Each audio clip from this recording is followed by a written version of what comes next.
আসসালামু আলাইকুম, বিসমিল্লাহির রহমানির রহিম। আজকে আমরা অনার্স প্রথম বর্ষের সামষ্টিক অর্থনীতির আরেকটি নতুন গুরুত্বপূর্ণ টপিক নিয়ে আপনাদের সামনে উপস্থিত হয়েছি। আমাদের আজকের প্রশ্নটা হচ্ছে নিট জাতীয় উৎপাদন, নিট ন্যাশনাল প্রোডাক্ট অর্থাৎ এনএনপি ধারণাটি ব্যাখ্যা করো। এনএনপি এর পূর্ণরূপ হচ্ছে নিট ন্যাশনাল প্রোডাক্ট। একটু খেয়াল করেন, প্রশ্নটা ব্যতিক্রম ভাবে আপনাদের এখানে আসতে পারে নিট জাতীয় উৎপাদনের জায়গায় আয়, তাহলে এখানে হবে কি প্রোডাক্টের জায়গায় ইনকাম, আর এনএনপি এর জায়গায় হবে এনএনআই। ধারণাটি কি করা ব্যাখ্যা করো, একই কথা। তাহলে আমরা এটা সমাধান লিখব। আপনারা সমাধান দিয়ে লিখবেন মোট জাতীয় উৎপাদন থেকে মূলধনের ক্ষয়ক্ষতিজনিত ব্যয় বাদ দিলে যা অবশিষ্ট থাকে তাকে নিট জাতীয় উৎপাদন বলে। এইটুকু লিখবেন, নিট জাতীয় উৎপাদন বলে যদি এনএনপি আসে বা নিট জাতীয় উৎপাদন আসে।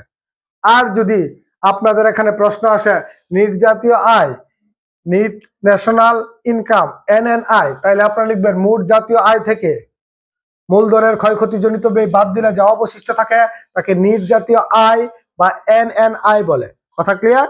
এইটুকু লিখবেন।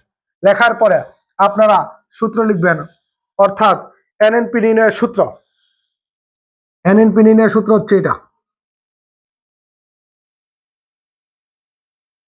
GNP minus CCA.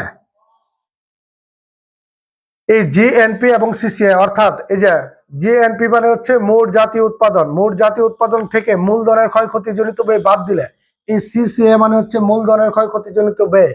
এই সিসিএ এর পূর্ণরূপ হচ্ছে আপনাদের ক্যাপিটাল কনসাম্পশন অ্যালাউন্স, অর্থাৎ মূলধনের ক্ষয়ক্ষতিজনিত ব্যয়। জিএনপি থেকে মূলধনের ক্ষয়ক্ষতিজনিত ব্যয় বাদ দিলে যা অবশিষ্ট থাকে এটার নাম হচ্ছে এনএনপি। ঠিক আছে? আর যদি এনএনআই আসে তাহলে এখানে আই লিখবেন, ইপি এর জায়গায় আই লিখবেন। সূত্র একই। কথা ক্লিয়ার? এইটুকু। এখন একটু খেয়াল করেন, আমাদের এইখানে সিসিএটা কি? সিসিএ মানে হচ্ছে মূলধনের ক্ষয়ক্ষতিজনিত ব্যয়। এটার পূর্ণরূপ হচ্ছে সিসিএ এর পূর্ণরূপ হচ্ছে ক্যাপিটাল কনসাম্পশন অ্যালাউন্স। কথা ক্লিয়ার? এইটুকু। এইটা মানে কি একটু খেয়াল করেন। ধরেন সিসিএটা কি?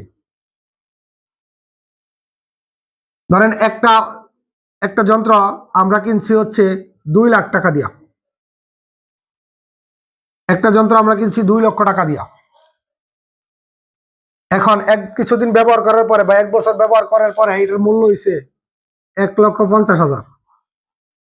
তাইলে এটার মধ্যে অপচয় হয়েছে কতটুকু? অবচয় হয়েছে বাকি কত টাকা অবচয় হয়েছে?